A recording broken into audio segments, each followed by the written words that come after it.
I will always think of you.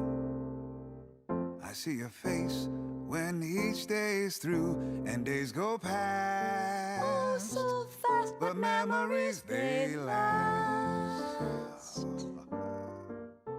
This video has been a long time in the works.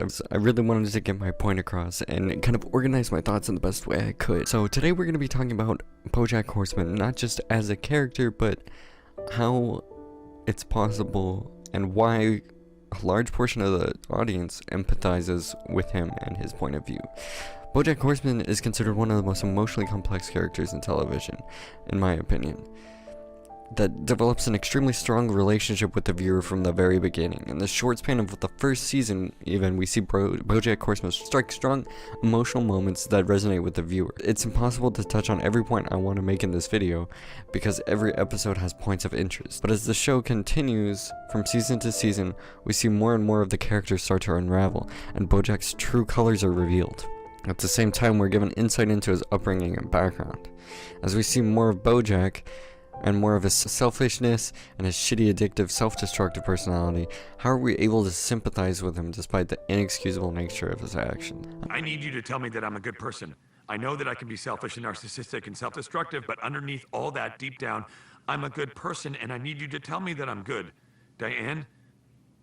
Tell me, please, Diane, tell me that I'm good. I'm going to start with Bojack's relationship with his parents. It's one of the most formative parts of his childhood. We mostly see Bojack's interactions with his mother, who inflicted heavy trauma on Bojack, and who is mostly blamed for leading him towards a life of self-destruction, depression, and substance abuse.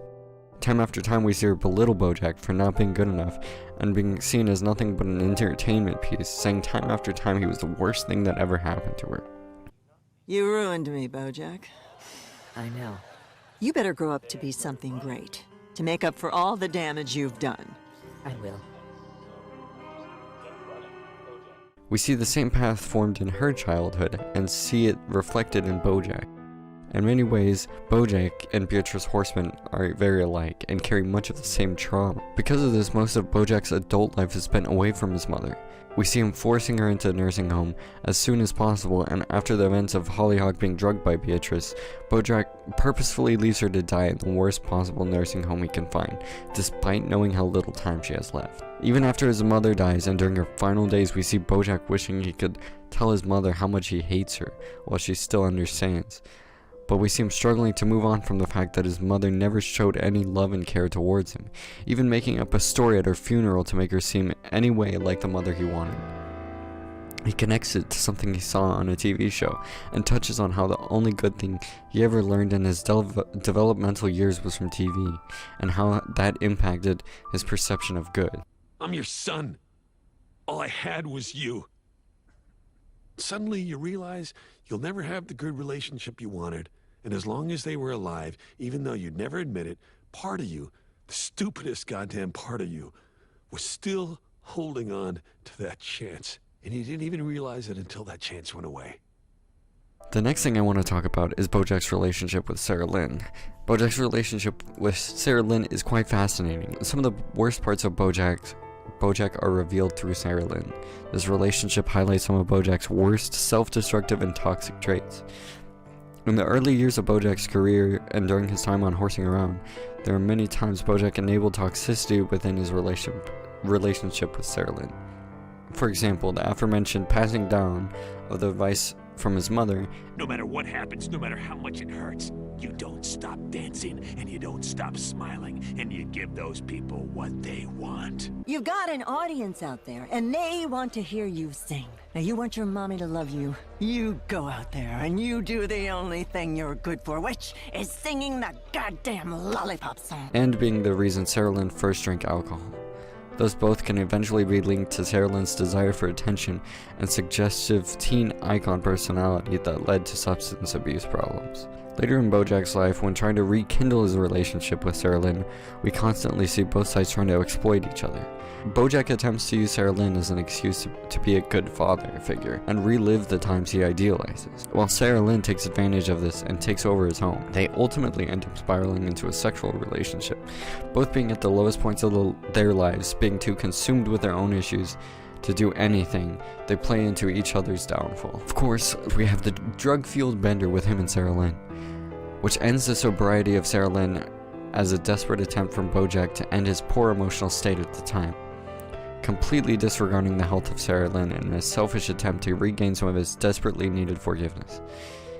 As we know, this eventually leads to the death of Sarah Lynn at the end of their bender, with Sarah Lynn in the planetarium. In an even more selfish act, Bojack waits 17 minutes before calling the paramedics, despite knowing she passed, denying Sarah Lynn any chance of surviving. And then the situation with Herb. Of course, we remember him betraying his best friend, who had ever since kickstarted Bojack's entire career. When Herb was outed as gay and fired by the executives, Bojack refused to step up and do the right thing. This led to a bitter resentment between the two, with years going by without speaking. When Bojack finally attempts to rekindle the relationship, years later, assumingly just before Herb dies, he denies Bojack the closure, forcing Bojack to come to terms with the bad decisions he has made.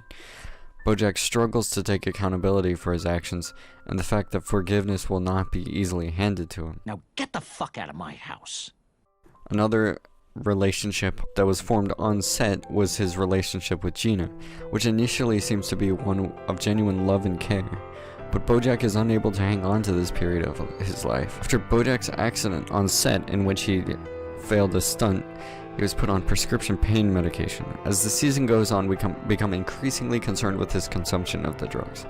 But when he loses the drugs due to the situation with Hollyhock, he struggles to cope and goes to extreme lengths to obtain the medication. This causes him to lean into his addiction, to the point that he blurs reality with his fictional world, concerning his character and falling deep into paranoia, causing him to strangle Gina in a scene. Diving back into a more personal relationship of Bojack's, his relationship with Charlotte and her family, and Penny, is arguably one of the shadiest moments of his character. Following one of Bojack's many abandonments of LA, he ends up at his former friend Charlotte's house in New Mexico. He inserts himself into the family, and Penny was initially suspicious of Bojack, but she eventually grows close to him because she believes he actually treats her like a person rather than a kid. Eventually, Bojack takes Charlotte's young daughter and her friends to prom, where he encourages drinking and leaves Penny's friends Maddie and Peter at a hospital, refusing to take accountability for causing Maddie to get alcohol poisoning. At the end of the night, Penny wants to become intimate with Bojack and is somewhat pushy towards asking him, when in reality she is considerably naive about intimate relationships. And yet, while Bojack is reluctant, after a conversation where he makes a move on Charlotte, Penny attempts to initiate once more. This time Bojack takes this opportunity, and Charlotte eventually finds Penny and Bojack undressing on his boat. We're showing later the lasting effects that night with Bojack had in episodes That's Too Much Man, during the bender, where Bojack looks for Penny, hoping to ease his mind about the situation. But when noticed, Penny responds fearfully, saying, "I was 17, I didn't know any better."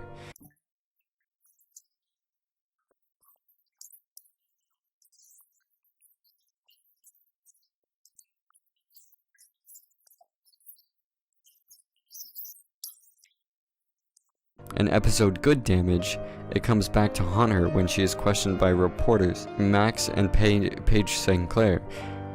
It is even revealed she is still suffering from panic attacks and had just recently gotten them under control. She wants to go forward with telling the reporters Paige and Max about it, hoping it will both bring Bojack to justice and give her a sense of closure for her trauma. But all these situations still lead me to the question, how can we possibly feel bad for a person like this? Looking through the internet, surfing the web, this is a very frequent topic. I find many articles and Reddit posts on this very question.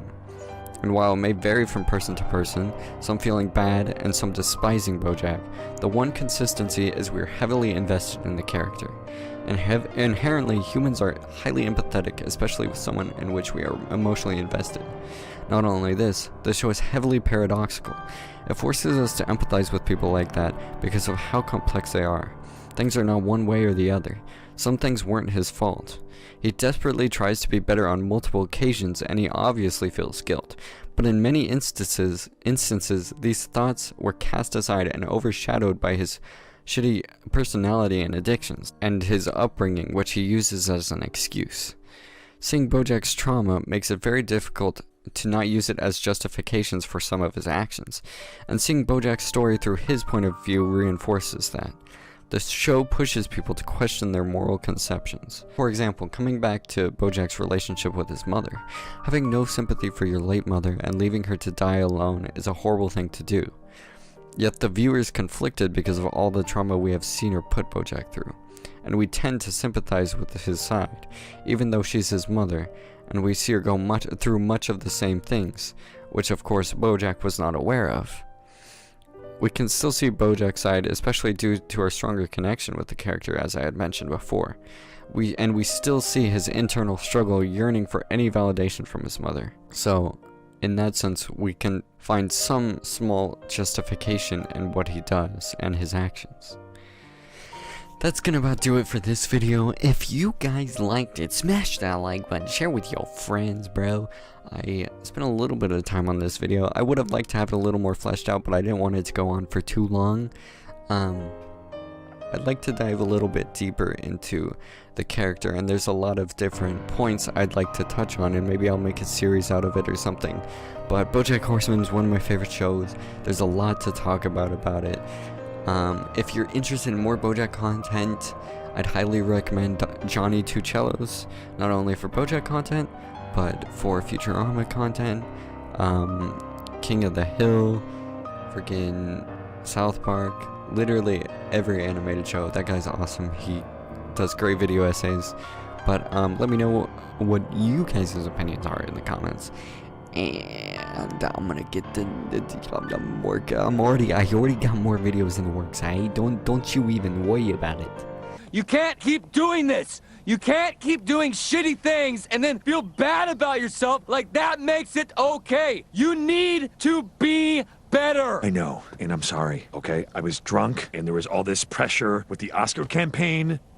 But now that it's over, No, Bojack, just stop. You are all the things that are wrong with you. It's not the alcohol or the drugs or any of the shitty things that happened to you in your career or when you were a kid.